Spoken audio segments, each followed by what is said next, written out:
For 3 successive Olympic Games, it's been the cyclists who've been Team GB's most successful sport in terms of medal return. It's been a similar story at the Paralympics, where Para-GB cyclists have topped the cycling medal table in Beijing, London and Rio. It's one of the undoubted success stories of sport in this country, but it's not been without its challenges along the way. This is Great British Bosses from Anything But Footy, your Olympic and Paralympic sport podcast, and this is the series where we meet the men and women responsible for running sport in this country, whether at an elite level, at grassroots, or in some cases, both. I'm John. And I'm Michael, and we're at the Medal Factory in Manchester, the home of British cycling, to find out how they're aiming to repeat those feats this summer in Tokyo. But British cycling has a far bigger and wide-ranging remit, which is having an undoubted impact on the environment and the mental and physical health of the whole nation. Chris Boardman's bike started a revolution in Barcelona in 1992.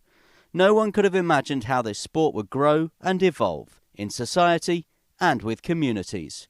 Running this organisation is a huge responsibility. I'm Julie Harrington, I'm Chief Executive of British Cycling. We are in effect 8 different sports, and so, we obviously want to, as you referenced in your introduction, we want to get more people on their bikes for fun and recreation and for the environment. But from a competition point of view, our domestic sport spans 8 different sports, from BMX, downhill mountain biking, track road, the ones that people tend to sort of be more aware of. But we're seeing massive growth in some of those more urban disciplines, which I think is really good for the sport and for developing an audience. Julie Harrington joined British Cycling in May 2017 after a career in horse racing and with the Football Association. I'm an avid sports fan, as I know you are, having listened to a few previous editions of the podcast, but my background is actually marketing. So I was working in the brewing industry for nearly a decade, where you're just trying to get more people into pubs and to drink more beer more often, and now I'm trying to get them to do more sport more often. So sort of same challenge. We're competing for people's leisure time, really.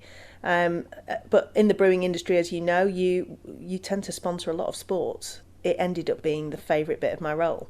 So I was involved in Euro 96 and from a Carlsberg Tetley point of view, activating that event, and that was probably the turning point in my career where I decided I would rather work on the sport side than the sponsor side. You like a challenge. British Cycling Chief Exec, many years at the Football Association before that.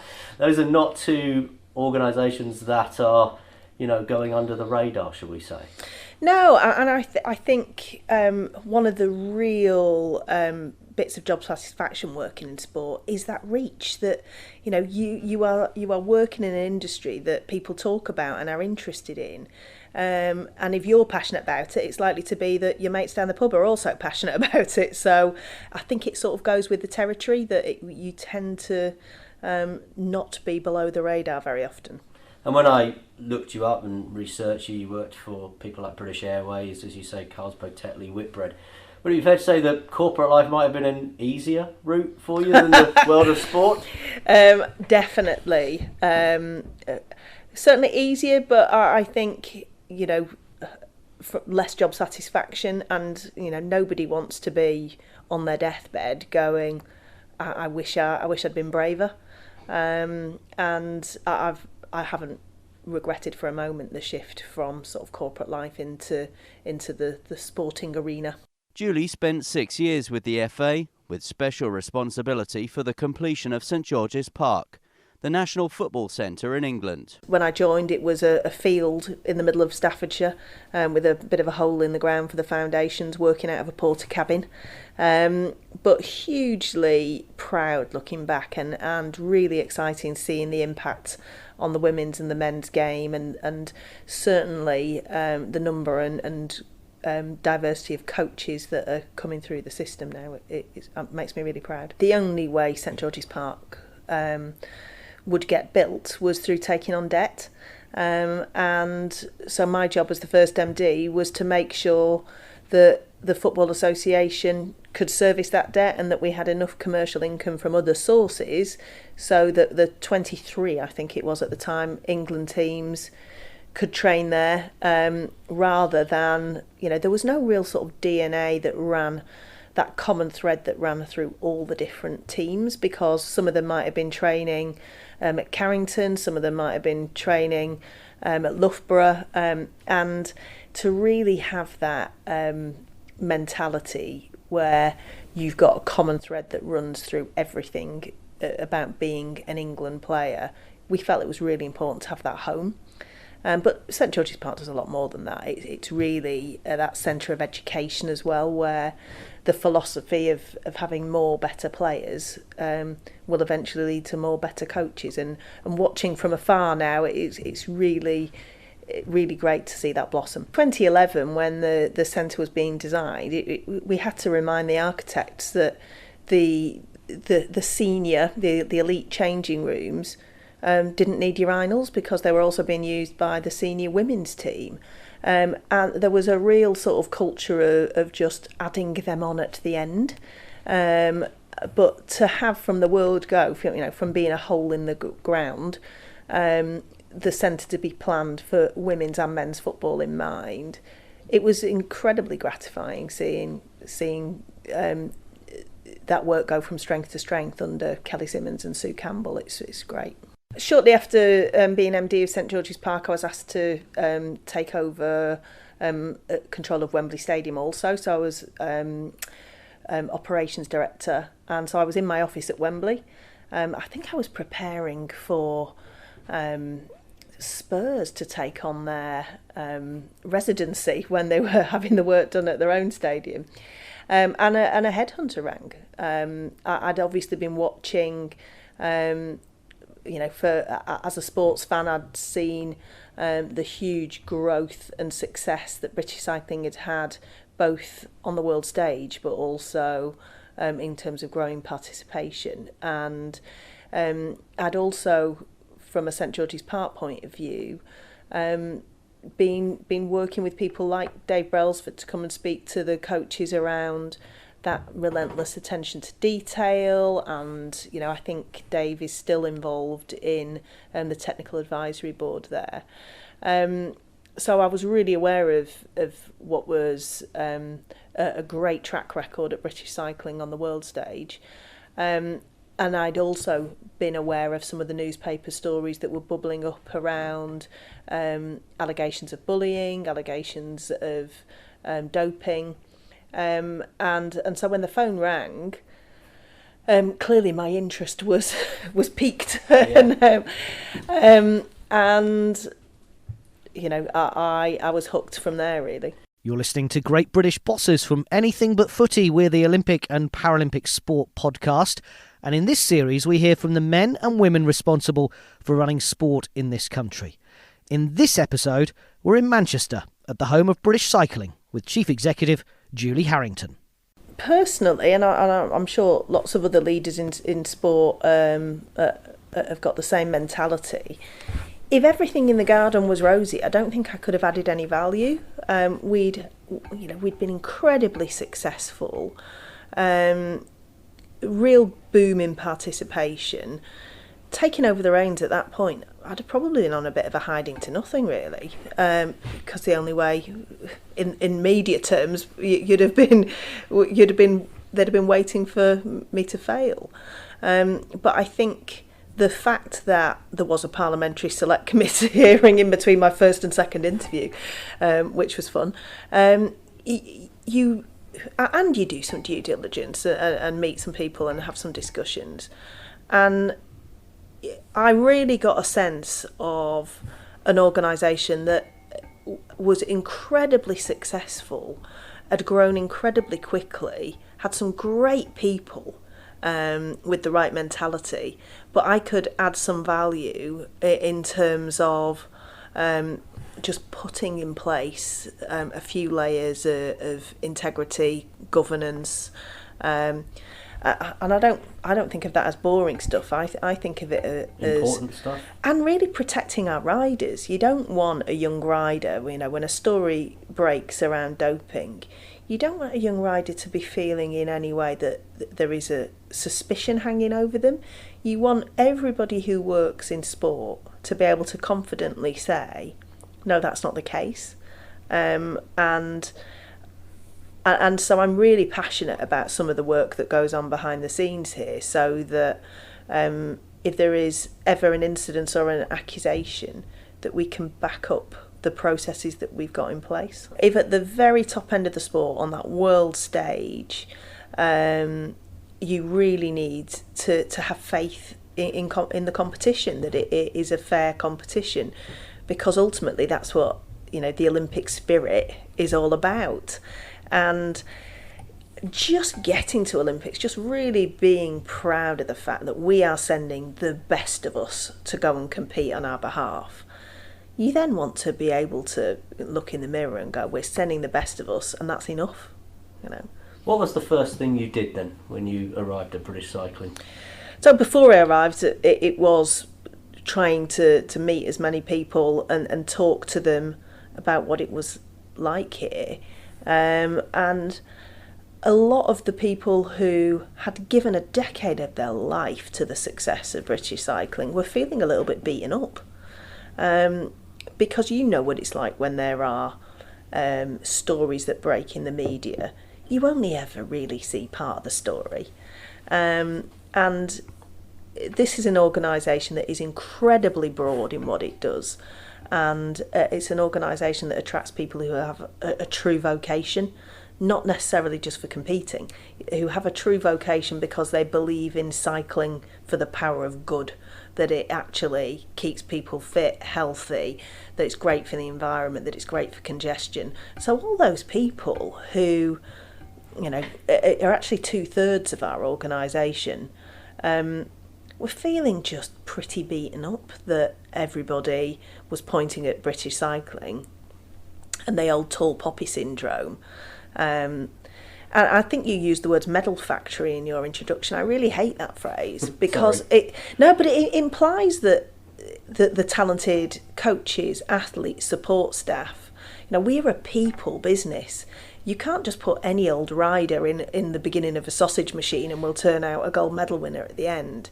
What it relies on is dedicated and talented people. And in any organisation, whether it's boxing or football or cycling as it was, when you get some of those challenging stories, and a lot of the time they're for the right reason because things need to change, but it does taint everybody within the organisation. So we needed to quite quickly make sure that we had a team of people who knew that we valued the contribution that they were putting in, but also really look in depth at some of those areas where our governance had failed. And there was something called the Cycling Independent Review, which had a good independent look at us and said that at the heart of some of these stories was one thing, which was a failure in governance. And governance is a big word, but it's really just how are decisions made in this organisation? Who's marking whose homework? You know, are we all marking our own homework? In which case, mistakes will happen, and you know, you need to have that transparency. And I think for all organisations and for society as a whole, people just expect more. Every year people just expect more of leadership in sport, leadership in government, you know, the whole positive impacts of things like the Me Too movement. It means that we need to have good governance and good decision making at the heart of everything we do. We're a people business. We're not a factory turning out widgets, and so you can only go at the speed of your slowest person. And so I think what's been really important is to recognise the fact that you can't wave a magic wand and change culture. And so think it hasn't always been plain sailing. And of course, I'm an impatient person. I want things to be finished really quickly.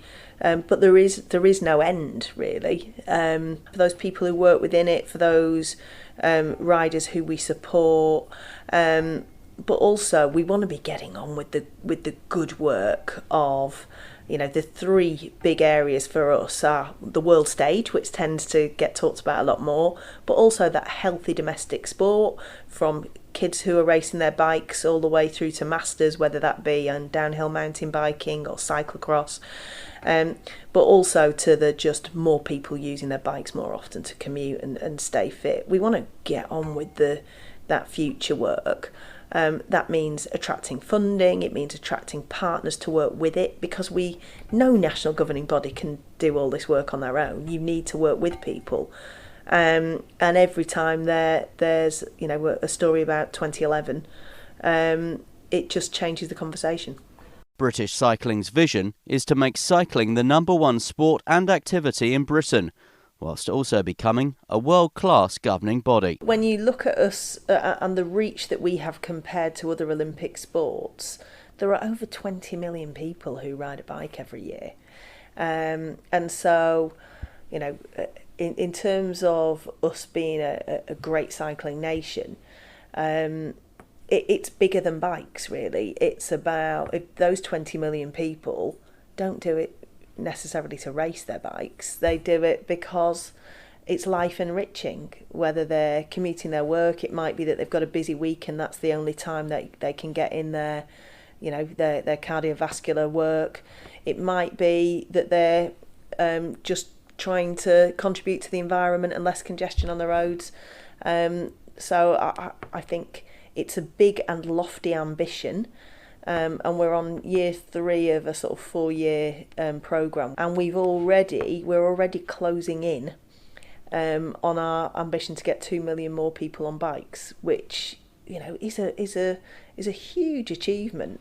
One of the things that we are really passionate about is working collaboratively with other cycling and walking organisations. So, it's not like we're the People's Front of Judea and you're the Judean People's Front. It's we're British Cycling, but there is also Sustrans, there are also the Ramblers Association and Cycling UK, and we're all working together to positively influence government, because every department we can be part of the solution, whether that's education, because obviously cycling's a life skill, and as you said, there's a childhood obesity problem, whether it's the environment, whether it's transport, whether it's health, because we know that people who ride a bike regularly are 50% less likely to have a heart attack or stroke. That is massive.